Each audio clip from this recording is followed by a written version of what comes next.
I would now like to invite to the stage Darlena Moore Latin-Mackey, sorry. Darlena.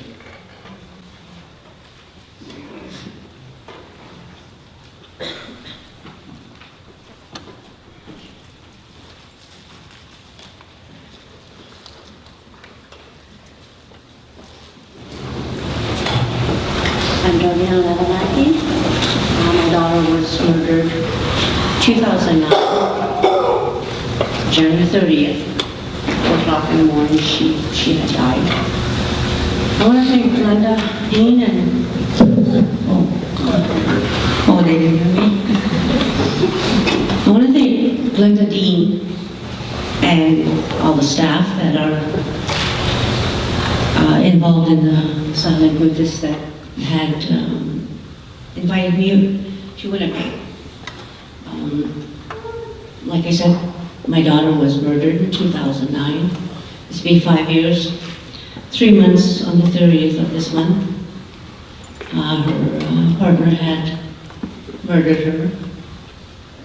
She fell, he let her go 11 stories from a building.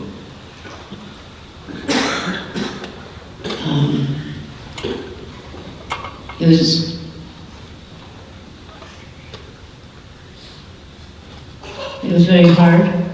I was living in BC at the time.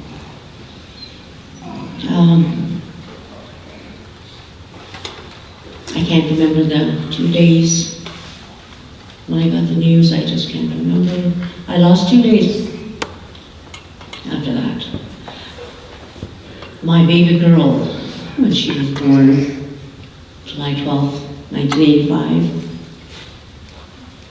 She was beautiful. She was molested when she was 4 until she was 6, which I didn't even know.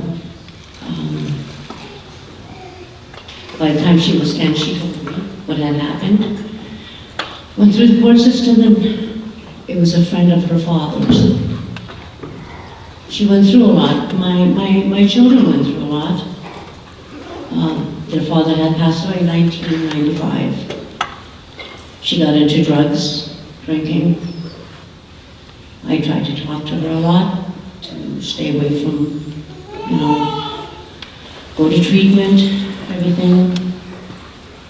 And finally, she did go to treatment, but it didn't help. The drugs took over, and the drinking.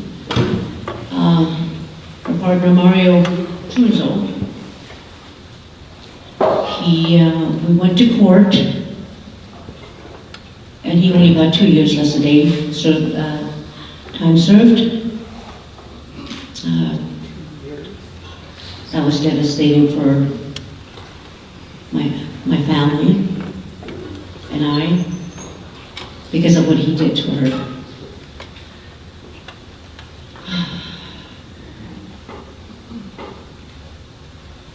She loved everybody. She tried to help everybody. She had a heart of gold. And a lot of people loved her for who she was. She had goals. She worked hard.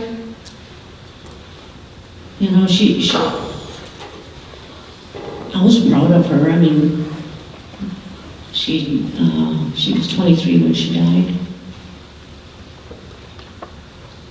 Violence, the justice system, the government, like I say, how long is it going to take until this stops? Is it going to be another woman that dies today? Every second of the day, there's a woman that is in trouble with their partners, either sexually abused, mentally, physically. We ask ourselves many times over. I know there's a lot of people out there, they ask themselves, why is there not enough done? Like, there is a lot now that's going out, like, selling witness and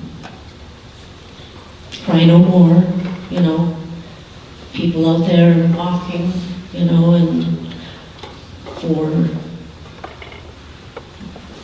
the lost souls that had, didn't have to die in a tragic death, or murdered by their spouses, and the young ones, the young boys, the young girls. It's not only the women, it's the babies that are being murdered too as well now. And I ask myself, when is this going to stop? When is the justice system going to realize what's going on, that these men are doing a lot of damage to the women and the children, and the young adolescents. My daughter wasn't the only one that was murdered. There's many. There's a lot. It's like I said, every second, not even a second goes by that there's tragedy. That we hear in the news, even by mouth, We need more people involved. I know I'm going to be more involved after this. I would like to go to, like I said, when the court was finished, I had said I was going to go, I will go to the parliament and I will do something about it. I will talk. Not only for my daughter, but for everybody else,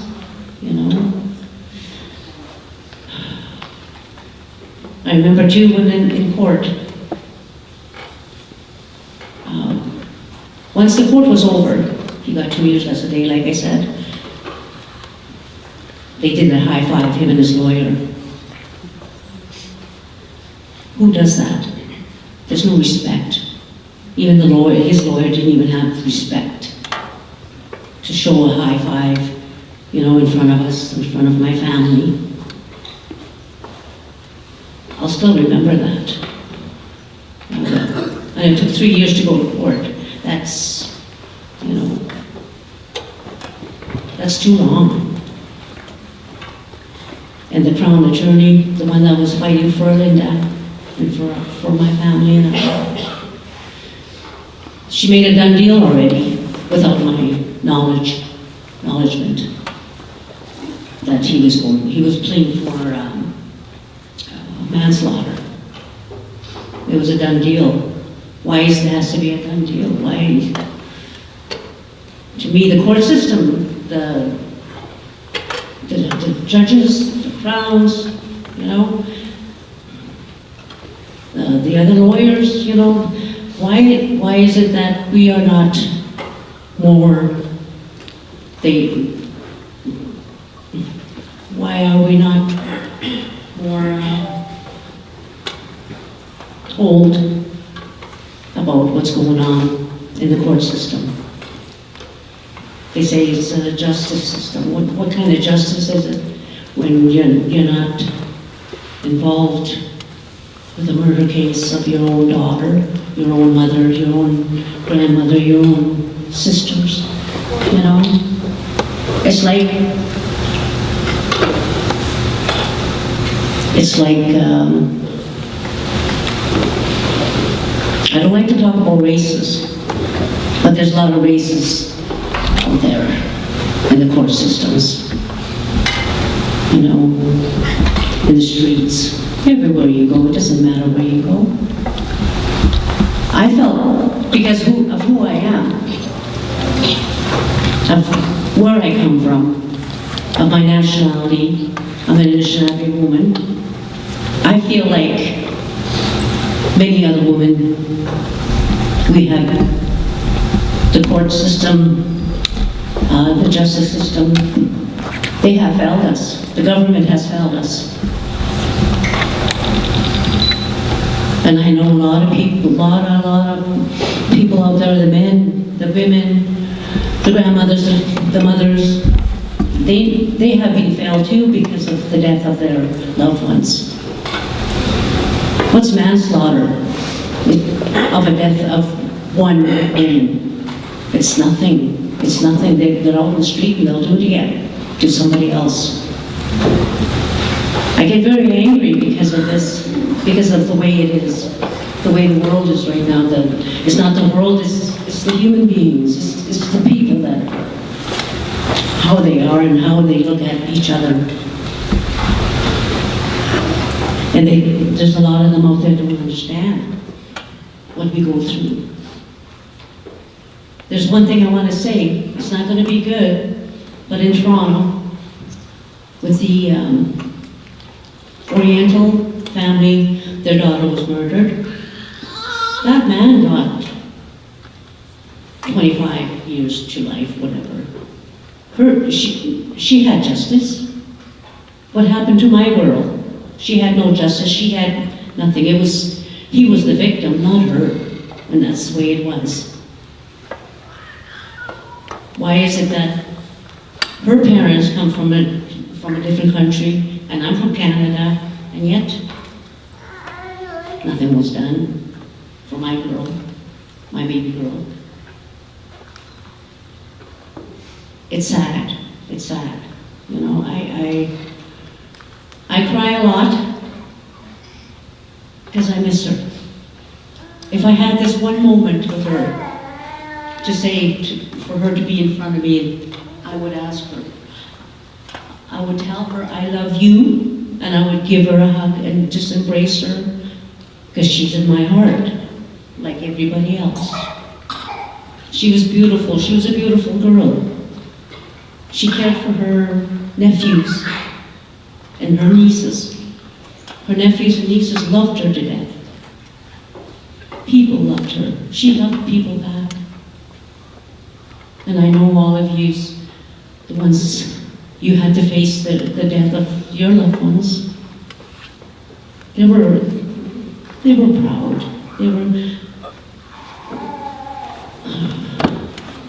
They had goals, just like my girl. I know there's a lot of people out there who don't understand.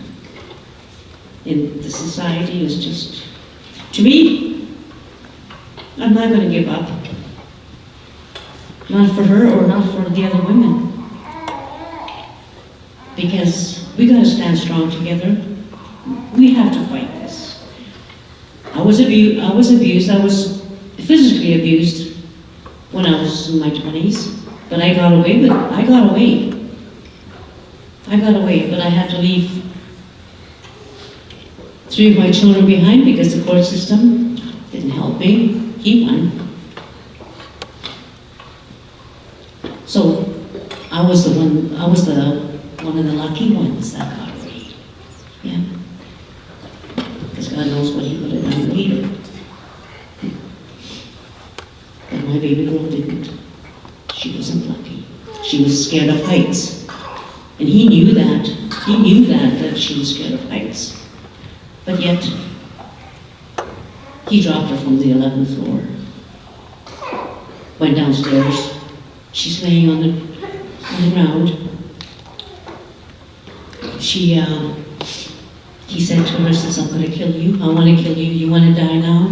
And yet, she didn't know what he was saying because the damage was done.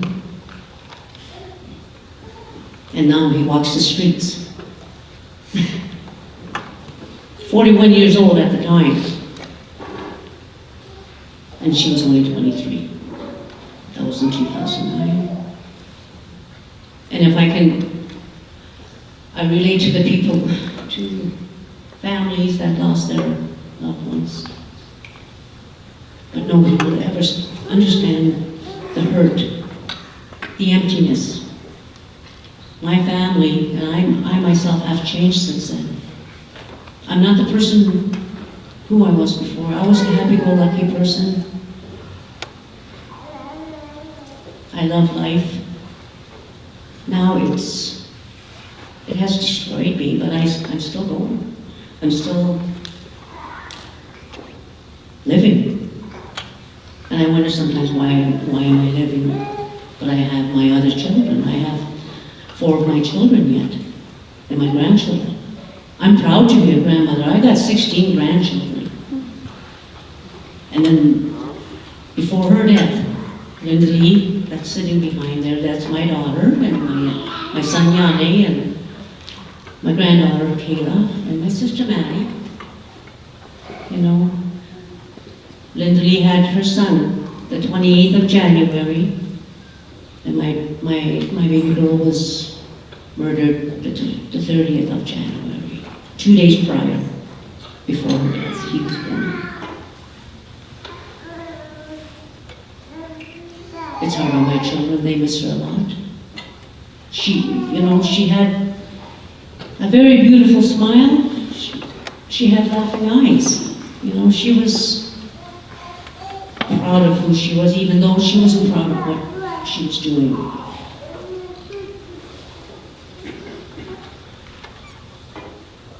It is so hard for me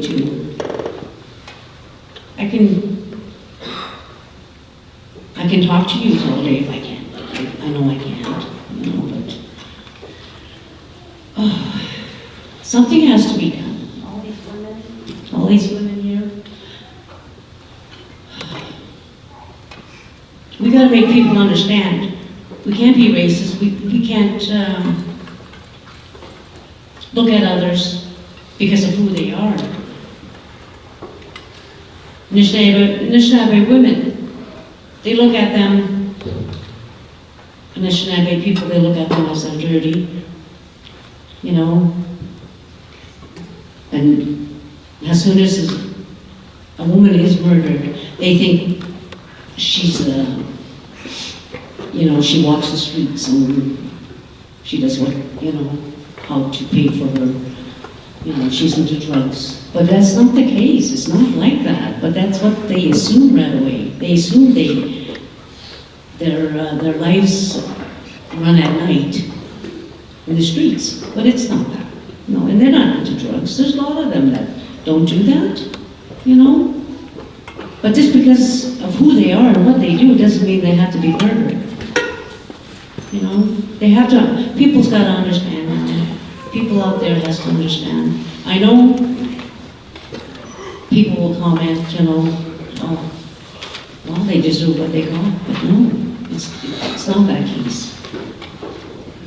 We have to put awareness out there more across the country and let people know what it is, how it is to protect our families, the women that have been missing and murdered. We have to put it out there, expand it, like the silent witness in Thunder Bay. There's no such thing. This is the first time I've heard about this. I am so grateful to be here. And for you, all of you to hear me how I feel. And the hurt, the emptiness I go through every day. When she died, a part of me died too. And that's why there is so much anger in me yet, because of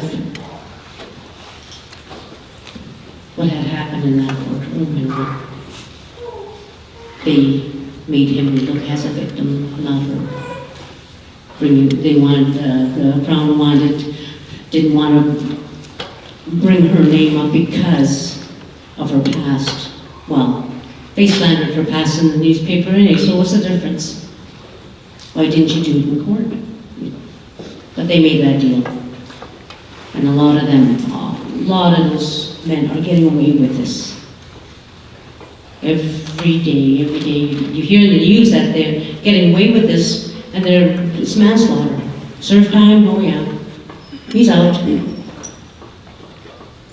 But I will never forget the high five him and his lawyer did in the court, and started laughing. They did a high five and started laughing because of the death of my daughter. That's what hurts. I wish to God that the death penalty would come back. Maybe they would stop this murdering other human beings. other women missing and murdered. I would love to have that back. And I myself, I'm not going to say I think, I'm going to do something about it, and I will. I'm 60 years old and I still can do things. And I hope to God it comes back, and I hope I get the backup on this from others. Thank you for hearing me. My baby, I call her since when she was born, baby girl, and that's who she is. And I stand tall for my baby, and I stand tall for other women that has been murdered. And like I said, every second, another woman is being hurt. And the courts, the court system, justice system, justice. Like I said, what is that justice? What does that really mean? Is this just a name? To me it is, because there's no justice. It's just a name they use. High power, judges, government. Government doesn't, to me, they just don't care. They just don't care. Lawyers, as long as they win. Or attorneys, as long as they win. That's how I feel inside. That's how hurt I am inside because of what happened and how she died. 11 stories. I look at buildings and I count 11 stories all the time. And that's not healthy, I know. But it's how she died, and that's what I look at. This hurt will never go away, I know that. I miss her every day. Every second of the day. Thank you for listening to me, and I appreciate everything Glenda and the rest of the staff has done. Thank you again.